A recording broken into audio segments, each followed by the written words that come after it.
Hey guys, welcome to the CO visit. Colin here, and no trusty coffee today. All seriousness, we're going to jump right into the discussion. So we have new light. New light.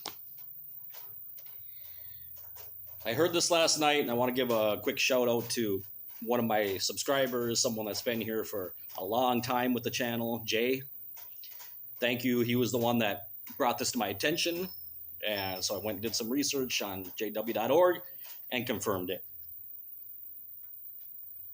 So the governing body is greenlit higher education. We have to talk about this. And you know what, guys? In spite of what I said on my publication yesterday, the post and the short, that I said that I was going to take the old Colin out of the closet and dust him off, which you know what that means, right? Lots of yelling and lots of swearing, lots of F-bombs. And I know a lot of people were for it. That made it even more tempting. Yes, the gloves need to come off, absolutely. However, over the evening and the night, and then I got up this morning and thinking about it, I thought, no, as tempting as it is, I don't think that's the way to go about it. I don't think losing my cool and getting upset and dropping F-bombs is really the way to talk about this particular topic, because all that's really going to show, I thought, is that if I'm angry, then really I'm letting the organization still control my emotions and my reactions. And that's not the case. Each one of us should be in control of what we do and how we feel, and really in perspective with everything that's happening, and not let them determine what your state of mind is in the moment, or your mood, or your emotions. We have to demonstrate that we are free of that. And so I decided to do this video with this and not so much with this. This is telling me something very different.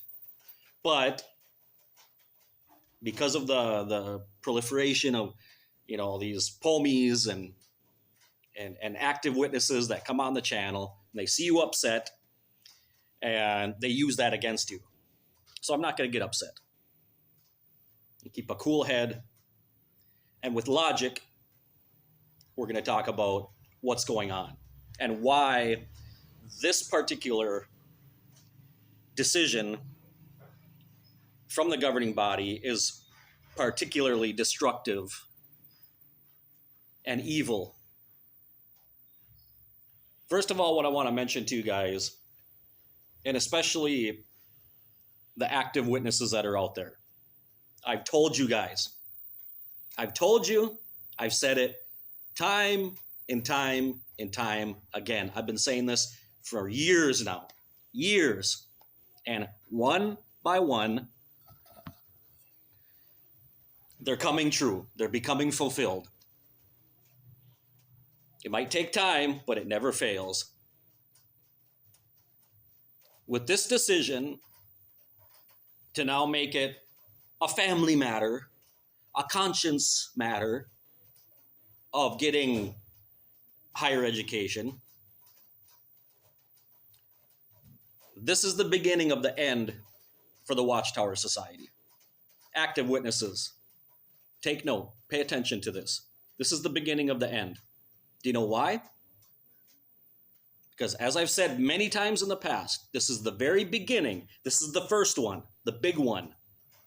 This is the first undoing of one of the big main principle doctrines, rules, procedures of the Watchtower Society that they've preached about for decades and decades and decades and decades. Some of them since the beginning of the organization. What are those big doctrines and procedures and rules that they have? Well, one of them has been the negative to higher education. That's one of them. No in particular order, but the negative to higher education, the negative of being involved in politics, voting, or military service. The other one is negative to blood transfusions. And one of the other ones that's already being undone as we speak was shunning of disfellowship members and disassociated ones and people like that. So that one we're already seeing is being slowly but surely relaxed and undone, right? Because they've already started to change that. That happened over a year ago, a couple of years ago, actually now, about 2 years ago. Now, here they come with another one. Here's the next one.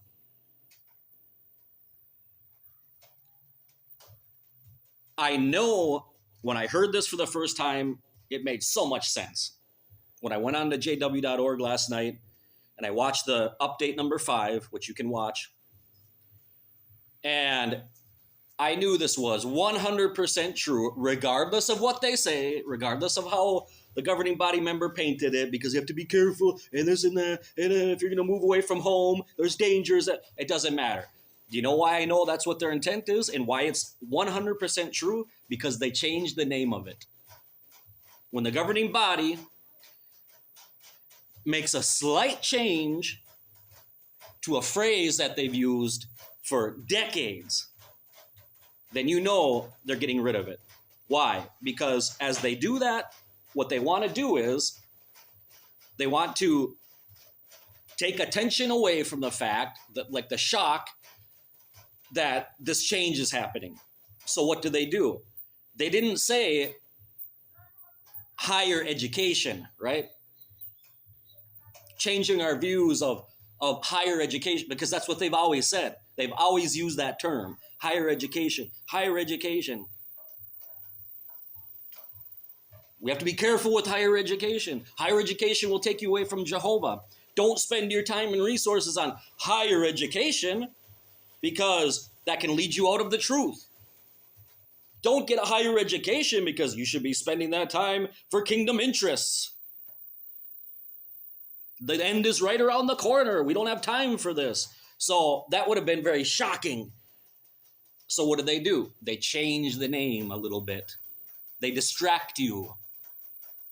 And they said, now, that's in the past now. It's gone.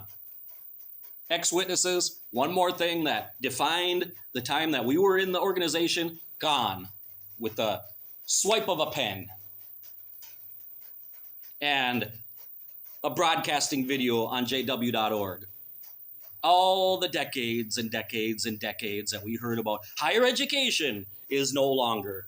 It's now additional education. Additional education. That's what it is now. And so they've said, with that, which has been one of the huge, basically unwritten rules, although they've talked about this in a gazillion different books and magazines and articles about the dangers posed by higher education or additional education. Excuse me, bad habit.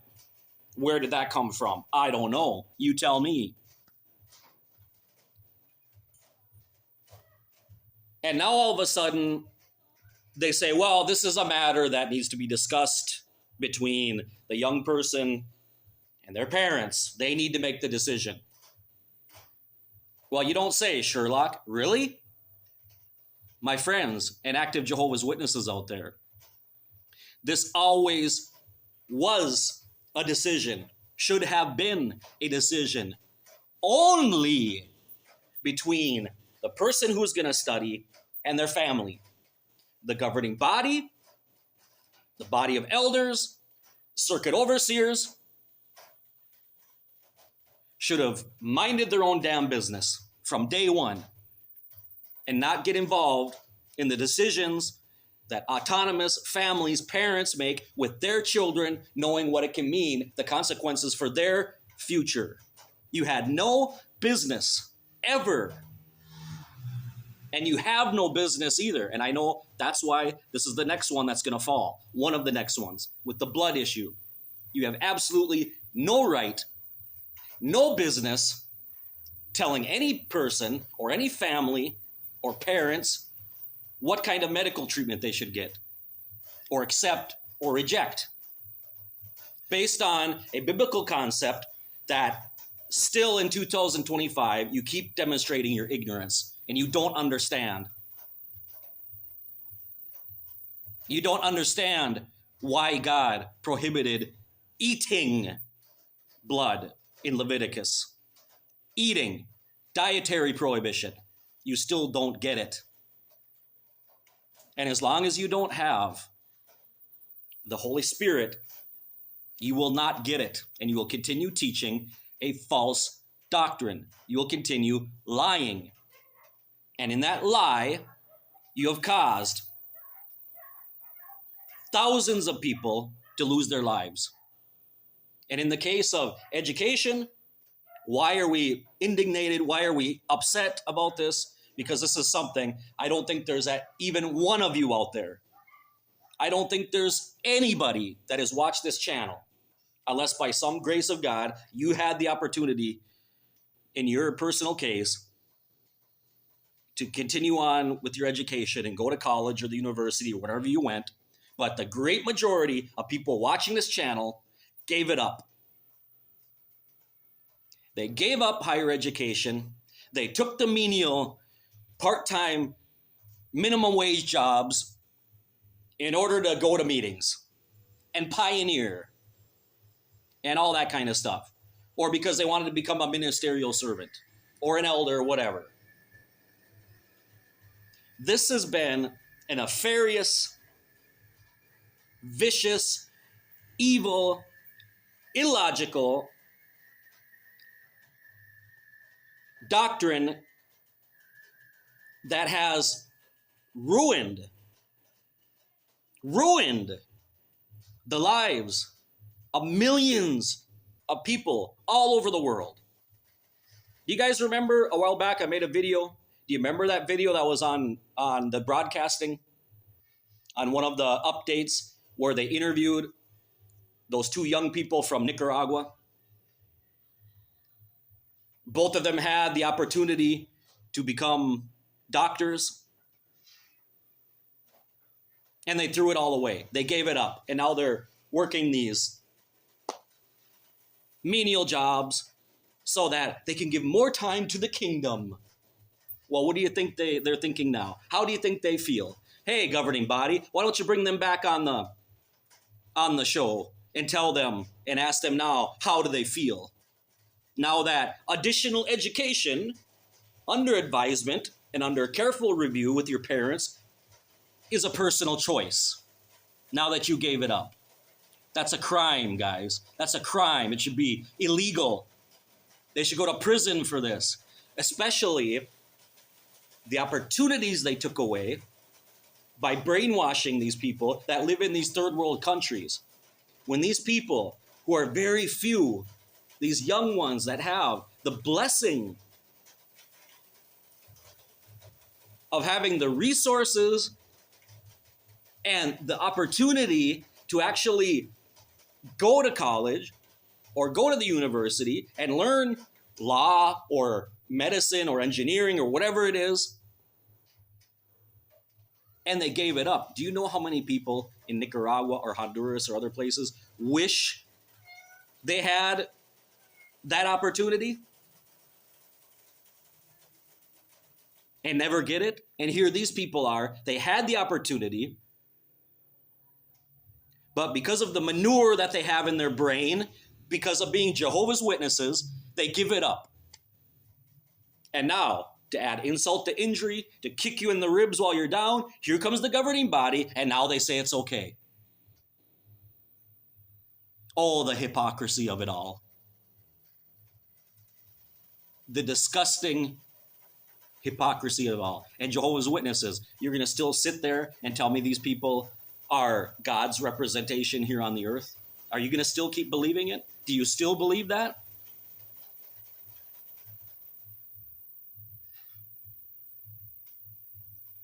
Or are you going to finally open your eyes and try to figure out that they're changing all these things because they're trying to be popular? They're trying to stop the hemorrhage of members from leaving the organization. So what are they doing? All of those hard rules, they're getting rid of them one by one by one. All the other stuff, the counting time, the beards, the slacks for women, not wearing a suit coat, not wearing a necktie, that's all BS. That has no transcendence whatsoever. Okay? There's no meaning to any of that. Whether you have a beard or not, whether you wear a suit coat or not, a dress or slacks, it's immaterial, irrelevant. It doesn't matter. It's not going to affect your life one way or the other. But now, my friends, see, that was just the beginning. You see what they did? Did you see what they did there? Like the meme says? You see how they played you guys? You've been played. They started out, just like I always said, they weren't going to start out with these big things first. They started out with the smaller things. The things that didn't have much transcendence, that wouldn't create a big uproar. First of all, they got rid of counting time. Oh, what a blessing from Jehovah. And then they allowed beards, which should have never been a prohibition from the beginning. There was no biblical backing for that. There was no scripture that backed it. In fact, the Bible, if you want to always go back to the Old Testament for everything, because that's what witnesses do. Oh, here it is in Leviticus. Well, Leviticus said you're not supposed to cut off your beard. So that should have never been anyway.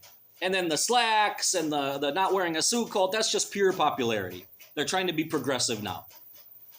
So they started out with those small things now, and they've let that go for a couple years now. It's been a couple years with the beards and not counting time and the dress code and all of that being relaxed. It's been like 2 years now. You see how it's working, guys? Do you see what they're doing? None of this is chance. It's all carefully planned out. Now, once they've done that, they've gotten you used to these sudden changes, these sudden revelations of the governing body, and the governing body has decided. They've even gotten you used to that.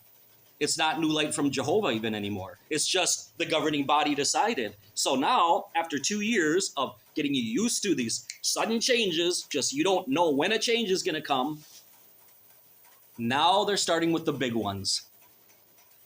Now they're going to start with the big ones. And one by one by one, all of these big beliefs and procedures and doctrines that have defined the Jehovah's Witnesses, one by one, are also going down like dominoes. They've started out with the easiest one.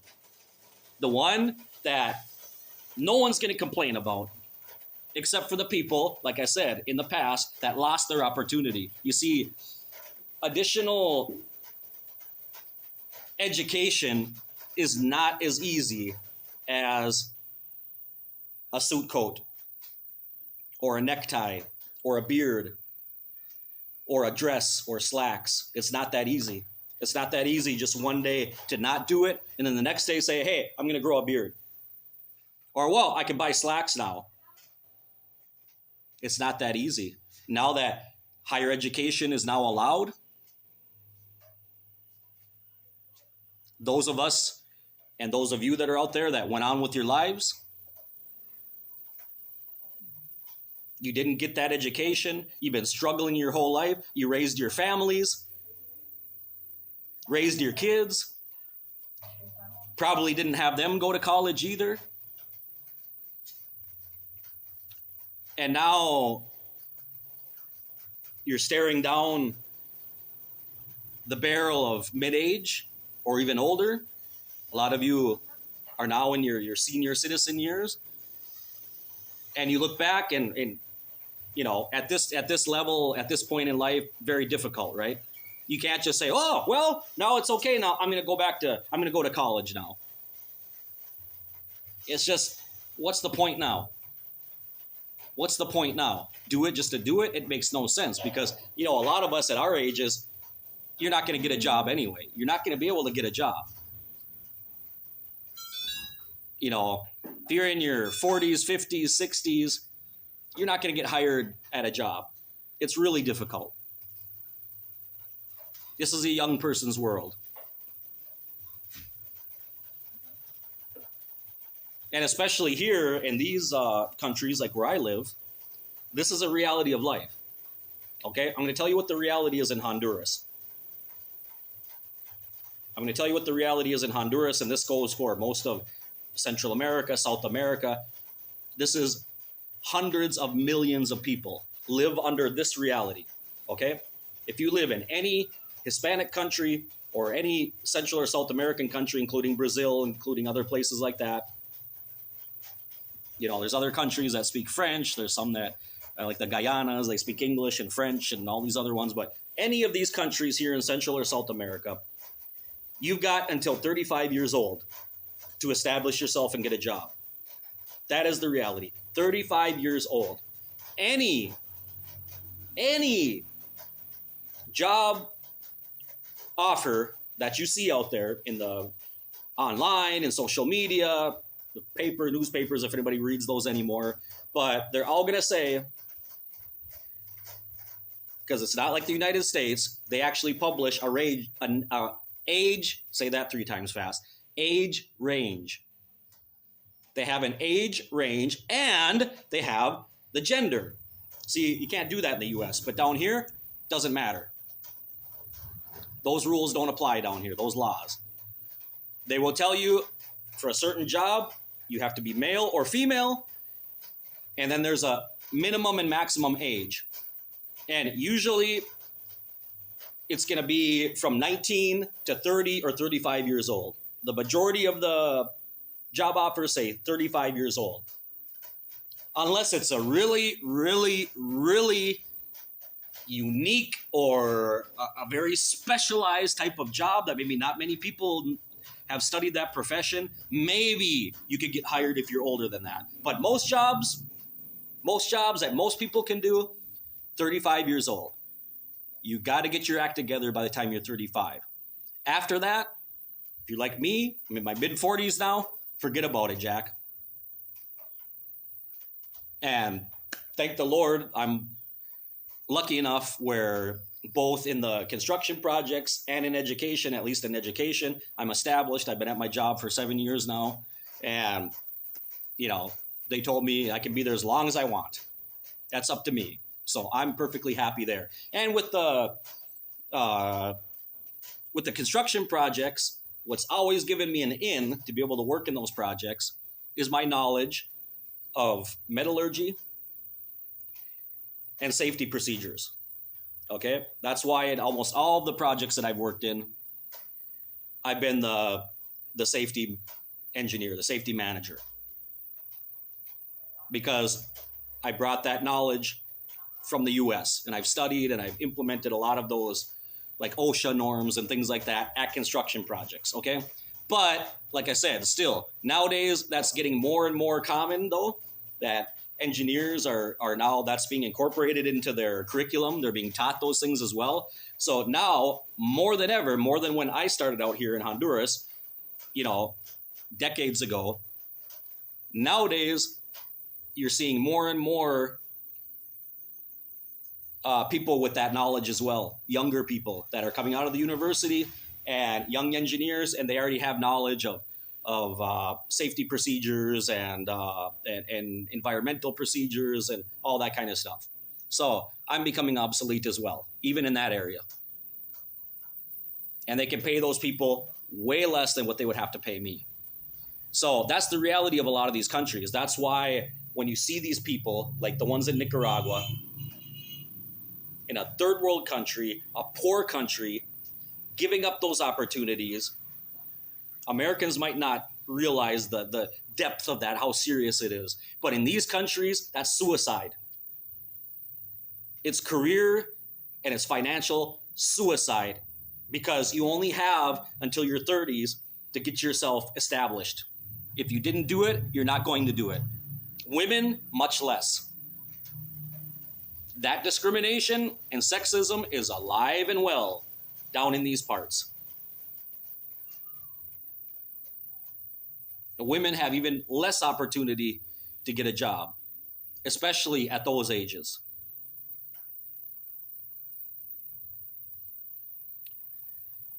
So this is a tragedy, guys. This is a tragedy. It's a tragedy.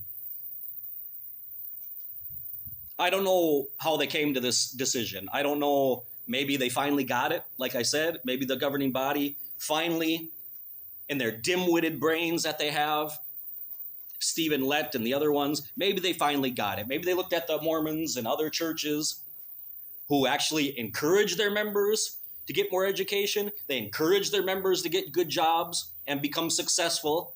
And you know why they do that, you idiots? Because that's going to help you in the end. If your members are doing well, and if your members are prosperous, your religion's going to prosper. They're going to have more money. They're going to want to thank God, and they'll send money to you. But if you keep your people poor, you dumbasses, then what's going to happen is what you're seeing now. The reason why you're losing all these people is because you've controlled their lives all these years. People start getting sick of it. They start leaving because they want to, with the time that they have left in their life, try to pick up the pieces and do something with their life. That's why people are leaving, because of the control. If you would have let people do that from the beginning, this wouldn't be happening. It's just like at businesses. And a lot of these corporate assholes and other CEOs still don't get it. They still don't get it. Some do. There are some companies that do, but others still don't. The same thing happens with corporate businesses in the corporate world.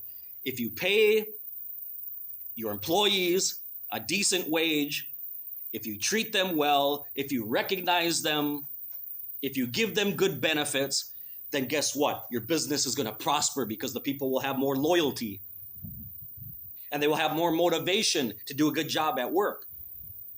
Whereas if you're a Walmart employee and you're $100 and some check a week and your garbage healthcare that doesn't even cover medication and things like that, and you're barely scraping by, that's why you have people calling out. That's why you have people not doing their job, hiding in the bathroom, taking breaks when they're not supposed to, because they're miserable. They have to work because they need to survive. They need to pay their bills, but they're not happy. They're not motivated. They're not loyal to the job.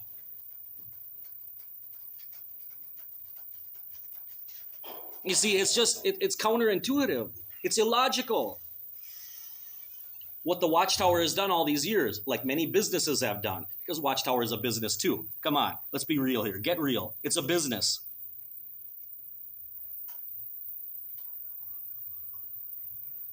Treat the people well. Encourage them to do well in life and to get ahead and to get a good education and a good job and a nice home and a nice car. And those people will be happy. They'll be content. They'll be happy with God. They'll be happy with the religion.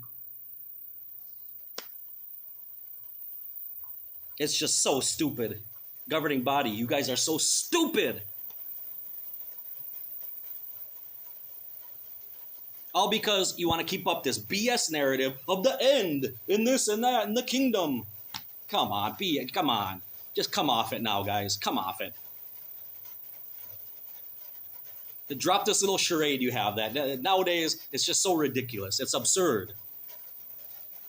And now you see, little by little, they're starting to fall in line now. They're starting to get it. Maybe a little too late. That's why I think, honestly, this is actually going to bring the organization down. And they got to start with that one, because I'll tell you what's going to be a big bomb when they get to the blood issue.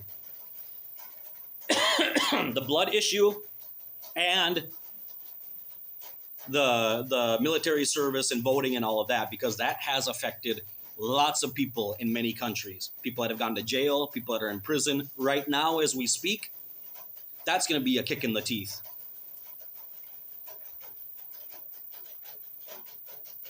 So anyway, Jehovah's Witnesses. Are you getting it yet? Active Jehovah's Witnesses that are out there, those of you who are pomies, physically out, mentally in, the ones that keep defending the organization even though you're not there anymore. Are you getting it yet? Have you gotten it through your thick skulls? What's going on yet?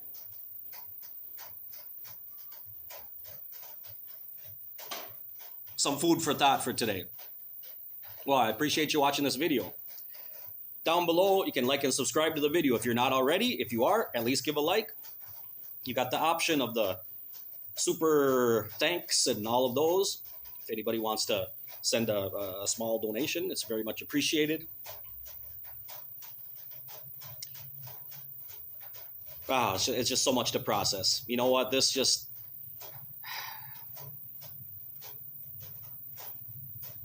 I wish my dad would take a look at this one. I'm going to tell him about it. I haven't talked to him about it yet, but we got a lot of shit back in the day. We got a lot from the elders.